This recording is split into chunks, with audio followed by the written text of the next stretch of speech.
महाराज जी, मेरा प्रश्न है कि पाप कौन करता है, शरीर या आत्मा? अगर शरीर, तो इस देह का क्रम हम अगले जन्म में क्यों भोगते हैं? तीन शरीर है।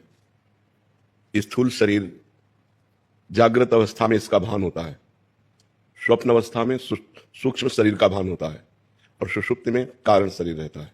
और इन तीनों शरीरों को जो संचालन करता है वो आत्मा है, उसके प्रकाश से संचालित होते हैं। और वो भ्रमवश अपने को शरीर मान बैठा।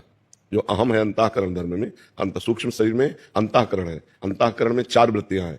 एक है निश्चय जो बुद्धि से होता है, एक है संकल्प विकल्प जो मन से होता है, एक है चिंतन जो चित्त से होता है, और एक है क्रिया को स्वीकार करना, मैंने ये किया, मैं ये करूंगा, उसे अहंकार कहते हैं। बस इसी अहंकार का जन्म मरण होता है।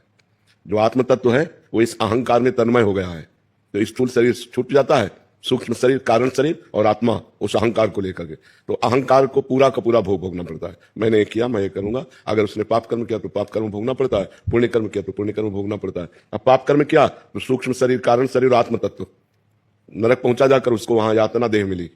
अब वहां नाना प्रकार की पीड़ाएं भोगता है, मरना तो है नहीं। अगर उसने पुण्य किया, बहुत पुण्य किया, तो देवलोक पहुंचता है, तो सूक्ष्म शरीर, कारण शरीर, आत्मा को देव शरीर प्राप्त होता है।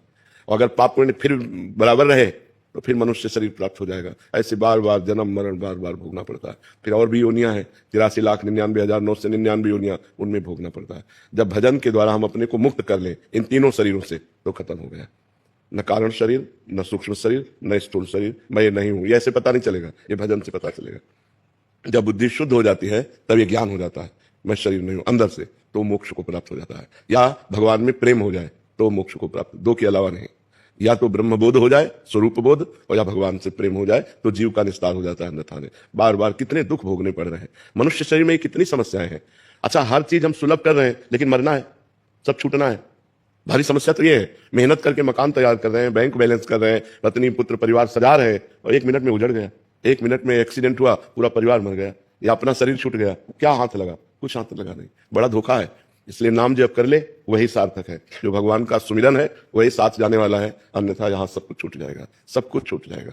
बुद्धिमान वही है जो भजन कर ले, अध्यात्म में चल ले। अगर अध्यात्म में नहीं चला तो व्यर्थ जीवन चला जाता है।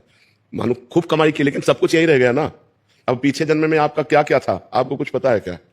कोई हेल्प है क्या पीछे जन्म की? जो हमारे कर्म है उन्हीं को भोगना पड़ रहा है, दुख और भोगना पड़ रहा है, पीछे के जन्मों का कर्म भोगना पड़ रहा है। क्योंकि शरीर बदलता है, स्वरूप थोड़ी बदलता है। तो भोगना तो सूक्ष्म शरीर, कारण शरीर और आत्मा को होता है। समझ रहे ना? जो आत्मा देहाभिमानी बन चुका है उसी को भोगना पड़ता है। अहंकार विमूढ़ आत्मा करता हमिति मन्यते, मैं करता हूं तो कर्ता को भोगना पड़ता है। इसलिए नाम जप करो, खूब नाम जप।